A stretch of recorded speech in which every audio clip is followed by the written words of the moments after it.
Ijtimoiy injeneriyada hujumlar tahlili. Ijtimoiy injeneriya nima?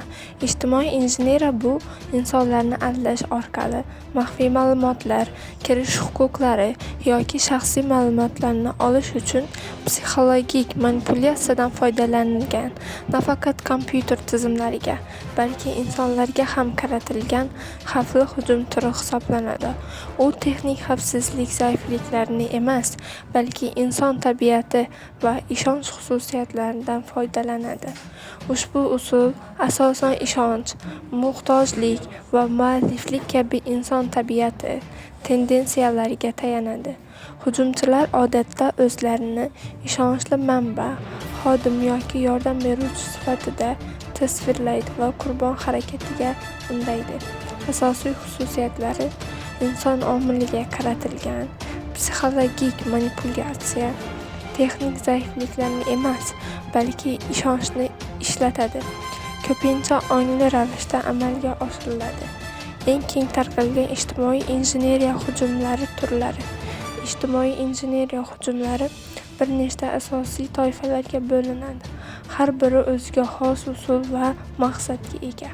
Birinchisi phishing. Alg'ozi elektron pochta orqali maxfiy ma'lumotlarni olish. Keyingisi smishing. Maxsus SMS xabarlari orqali hujum qilish. Keyingisi vishing. Ovozli qo'ng'iroq orqali aldash. To'rtinchisi pretexting. Soxta shaxs yaratish va ishonch hosil qilish. Hujumlar qanday amalga oshiriladi? Phishing va smishing.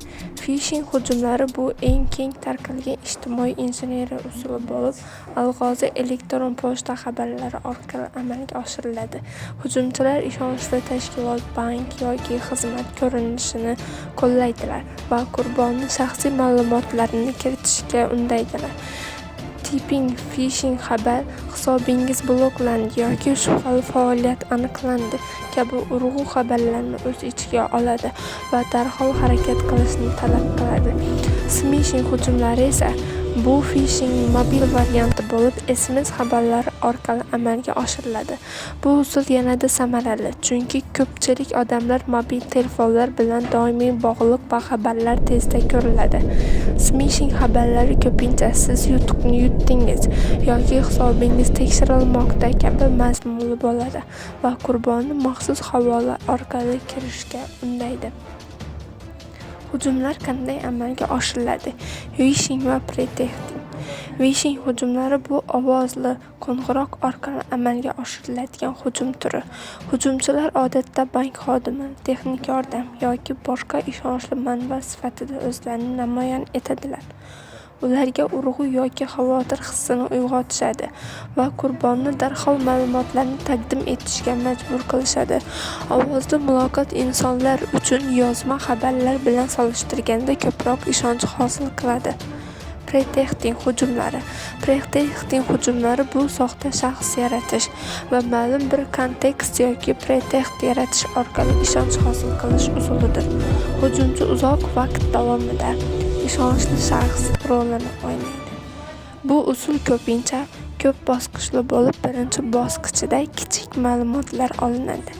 Keyinchalik katta ma'lumotlar olish uchun foydalaniladi. Masalan, dastlab ism va familiya olinadi, keyin esa parol so'raladi. Qurbonlar o'zlarining maqsadlariga va nishonga olish qurbonlar guruhini belgilab oladilar va ularga yo'naltirilgan hujumlar tuzadilar. Ma'lumotlar to'plash. Sotsial tarmoqlar, ochiq ma'lumotlar va korporativ veb-saytlar orqali qurbon haqida batafsil ma'lumot to'plash. Nishonni aniqlash. Shaxs kirish huquqlari yoki ma'lumotlarga ega bo'lgan